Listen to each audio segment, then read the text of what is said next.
Hello everyone and welcome back. So today we are talking about Judas and the Black Messiah, a movie about community and its attempted annihilation. And as the title suggests, this movie is about Judas, William O'Neill, and his part in assassinating Fred Hampton. And I had high expectations for this movie and they were met. And the thing that I was most impressed by was the storytelling. And the movie goes through great lengths to take us behind the curtain and show us how aggressive and intentional authorities were in dismantling and corrupting the Black Panthers, specifically this propaganda, equating them with the KKK, being a black hate group. And the movie kind of turns that on its head every chance it gets. And the way they do this is through their portrayal of Fred Hampton. The movie spends a lot of time showing us his role in the community, rallying different groups of people, and kind of alerting everyone to the fact that, hey, why are we cannibalizing each other when we should be going after the Gestapo, who in this case is the FBI? And the way the police are portrayed here, I mean, there are no limits, right? There is no rock bottom here. And the propaganda goes both ways, right? This idea of law and order, this idea that there's a good guy and a bad guy. I mean, these are ideas that people have deeply bought into.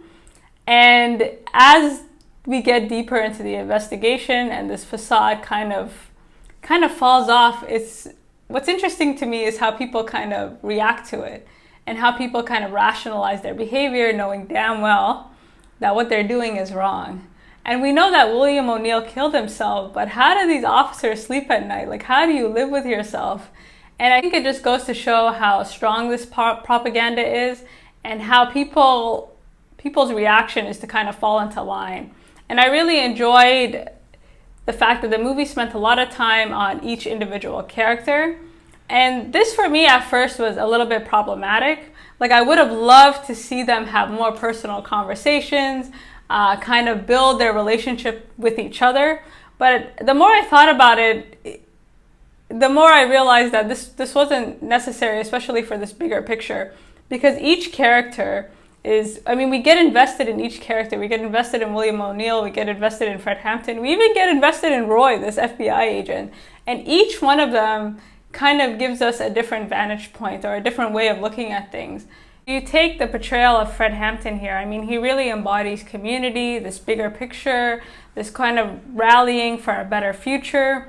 And then you contrast that to the other two main characters, right? And the way in which William O'Neill is portrayed here, I mean, this is a fantastic performance on so many different levels. But more so than that, his portrayal kind of showed the duality or the ugly truth.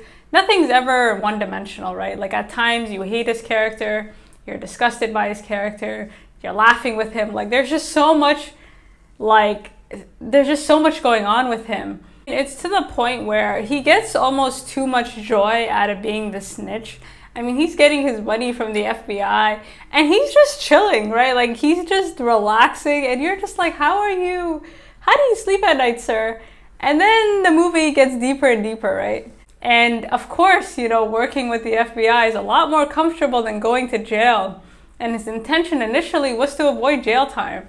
And the irony is that he ended up doing more time with the FBI than he would have done in jail. And watching him kind of rationalize his behavior. And the thing that I really enjoyed about his performance is that he keeps thinking there's a rock bottom, which speaks again to this propaganda. He thinks, okay, if he goes to jail, then I'll be out. Like, I do my time and I get out, and that's just not how things work, right? And as things get worse and worse, and it's coming, he just kind of pushes it to the side. And watching his deterioration it just, again, speaks to the ugly truth, right? Like, his intention, things started one way and they ended up a different way. And the way he's able to kind of keep going and change his thought patterns to kind of is really fantastic. And he deserves all the awards for this. And I can't imagine how difficult this must have been. And then we get to Roy's character. And Roy's character is really interesting because watching him go from like this naive police officer to like a baby J. Edgar Hoover was really interesting because he's the other side of that propaganda, right? Like, he's a law and order guy.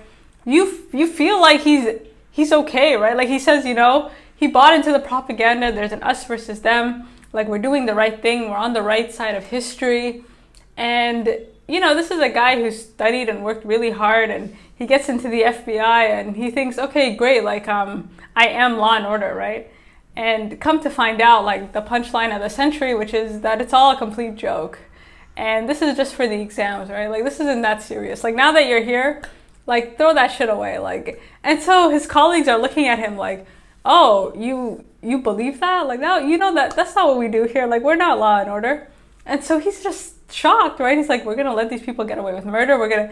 And it just, and his reaction to it, knowing damn well that everything they're doing is wrong, is to fall into line, right? And again, he shows us a completely different vantage point, and I really like the duality of every character. I like how at times they made us smile and laugh, and it's just, the performances are brilliant. And again, I think the reason that each character, like, we spend a lot of time with each individual character and they become these full-fledged characters, is to map out this bigger picture of community and how communities kind of, it can be annihilated over time. So I really recommend you watch this film. I enjoyed it from beginning to end.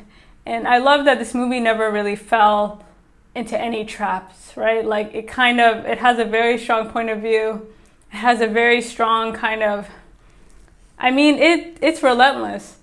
And it's a movie I'll be thinking about for quite some time. And especially this idea of annihilation.